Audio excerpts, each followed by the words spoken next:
start off by taking a walk in the park. Obviously, it would have to be in your imagination because, we all have to stay at home. But let's take a walk in the park. Say you're walking down a path and ahead of you is a bridge. Under the bridge is running water. As you get closer to the bridge, you realize that there is a dog stuck in the bushes that's pretty close to the water. So being the kind human that you are, you go and try to help the dog out of the bushes.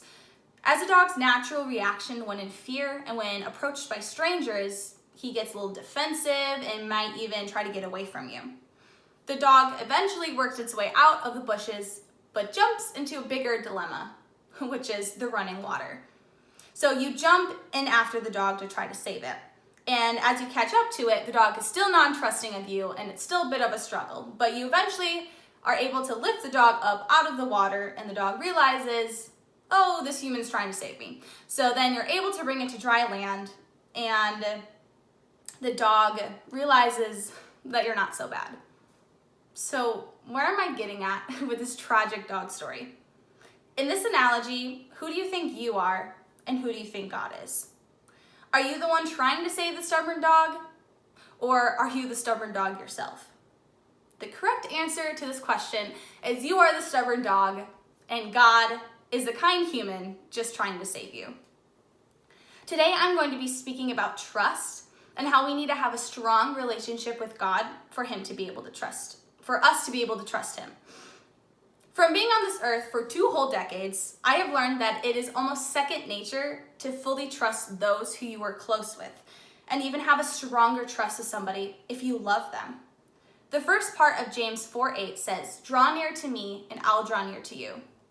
So if we take steps towards God, He's going to take steps towards us, just like the verse says, which then leads to stronger, closer relationship.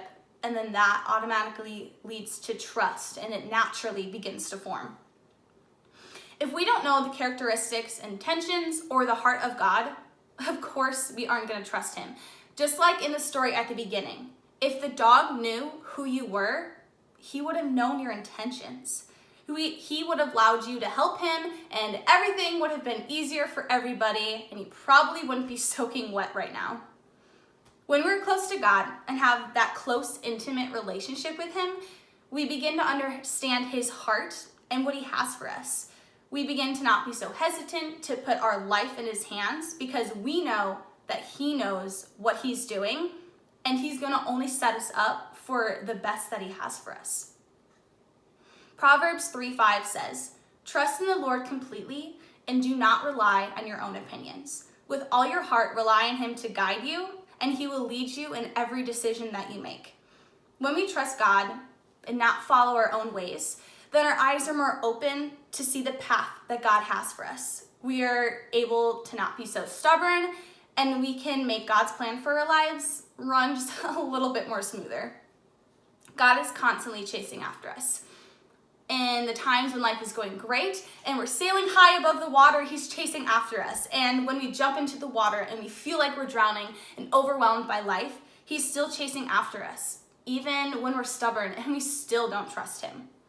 Something I want to challenge you to do is to find specific ways that you can begin to build that strong relationship with God so that you're able to trust Him more and more. I just have 3 practical ways that can help you get a start on this. 1, have a conversation with Him about the most random things. If you're on a walk, just say, "Hey God, that sky is beautiful," just like how you would if you're walking with a friend. Just start out with those things. Don't just come to Him when you want to pray about something or when something's going wrong or when you're asking Him for help or asking Him for something. Number 2, get into His Word. Learn about who He is by reading about Him in the Bible. You'll begin to see His characteristics, His intentions, and His love for you if you just read about the stories and what He did for His people in the Bible. Number 3, do the scary thing that God is asking you to do.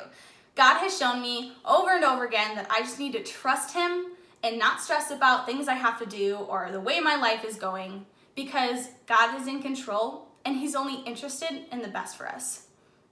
God will always come through, and with that, you'll be able to see that your trust will grow deeper and deeper for Him as you're inviting Him into your everyday life.